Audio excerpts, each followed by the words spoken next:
On the exact same day, two entertainment stories that have almost nothing in common took over every trending chart in the Chinese entertainment world, and the timing itself is the detail almost no one has stopped to examine. Rabbit News Hallyu pulled both threads apart, and what connects them says more about how this industry runs in 2026 than either story does on its own. Start with what actually happened. A short clip from the variety show Busy Treasure Hunt caught Tian Xiwei and Tian tilting their heads in perfect sync, unplanned, at the exact same angle, at the exact same moment. Within hours, clips of it were everywhere online.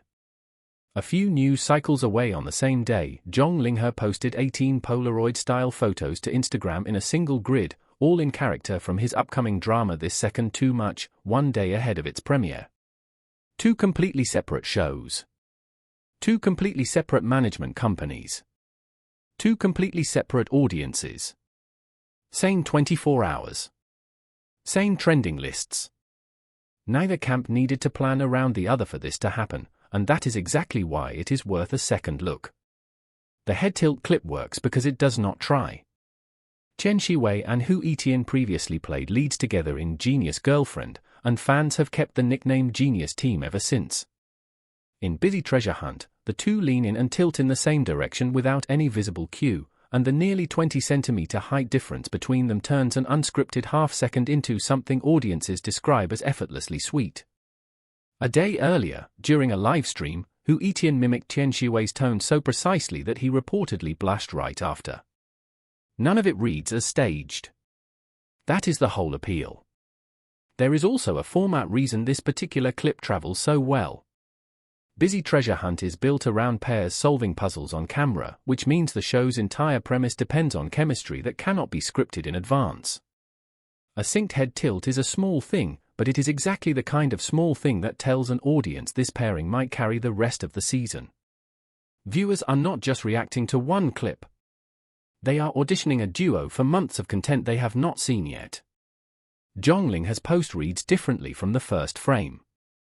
18 photos, all in character as Meng Qingyi, a role written across a military academy cadet, a surgeon, and a pilot depending on the scene, show him leaning on a railing, walking alone through light rain, sitting in thought.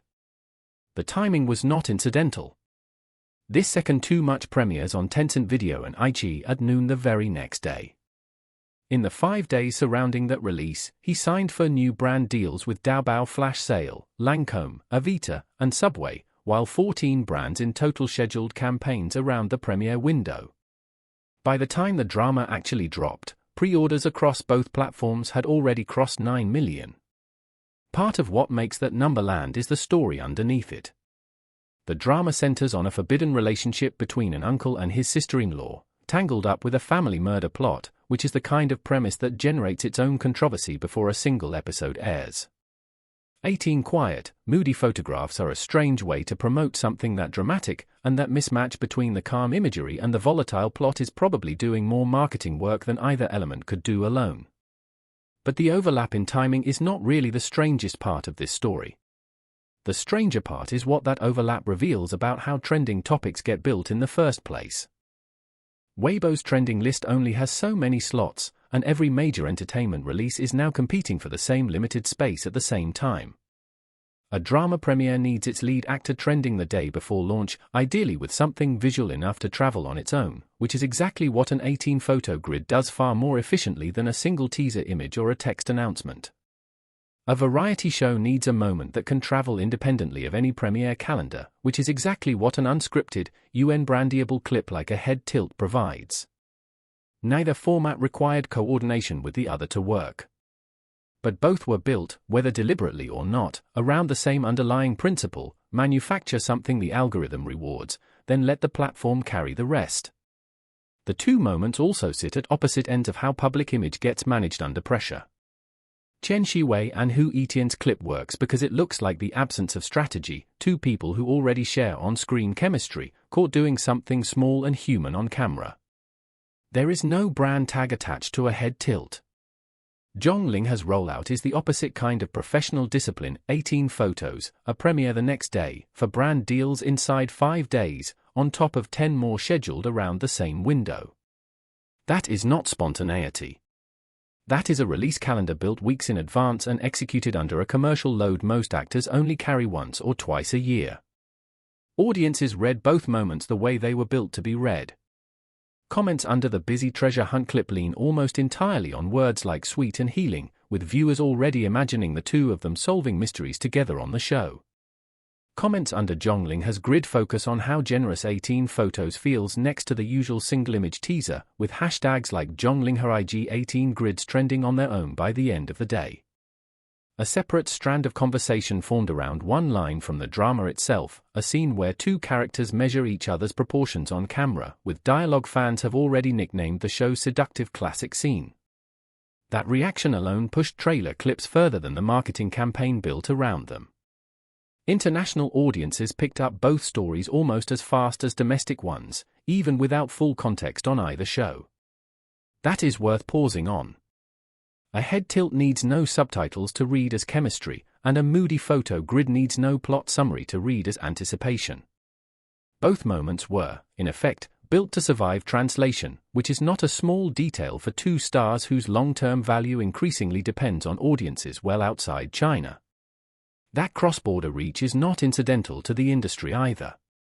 CN Content has spent the last few years building an audience base far beyond its domestic platforms, and formats that travel without translation are becoming more valuable than formats that require it. A synced head tilt or an 18-photo grid does not need a recap video or a subtitle team to land with a viewer in another country. It just needs to be visible at the moment their feed happens to be paying attention. That is arguably a bigger shift than either individual moment suggests. The metrics that used to matter most domestically, a trending hashtag on Weibo, are increasingly built to double as international marketing the moment they cross a platform boundary. Put those two audiences side by side, though, and the coincidence starts to look less like coincidence and more like structure. Two artists, two agencies, two shows, zero overlap in casting or scheduling needs, and yet both ended up optimizing for the identical resource on the identical day, a finite number of trending slots on a platform whose algorithm rewards exactly two things: visual shareability and emotional immediacy.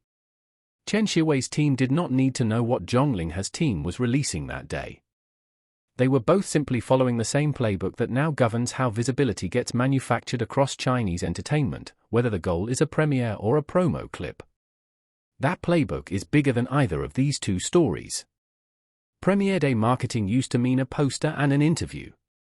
Now it means a synchronized push across Instagram, Weibo, Douyin, and the streaming platform itself, time to land inside the same news cycle as whatever else happens to be trending that day, sometimes by design, sometimes by accident of the calendar. Variety shows have adapted the same logic in reverse, mining every episode for one unscripted moment small enough to travel without a marketing budget behind it. Streaming platforms benefit either way, since a crowded trending list on any given day still means more total attention flowing back toward their apps. Both approaches are converging on the same conclusion: in 2026, the trending list is no longer a byproduct of popularity. It is infrastructure that has to be actively won, slot by slot, day by day. None of this means either team planned around the other, and there is nothing in what either camp has said publicly to suggest they did. What the overlap does suggest is that entertainment marketing in this market has matured into something closer to scheduled competition than organic virality, even when the content itself, like two people tilting their heads at the exact same angle, looks completely unplanned. If you like entertainment stories that go past the headline, the kind that catch the quiet signal most coverage misses, Rabbit News Hallyu is built exactly for that. Subscribe if you want analysis, not just news.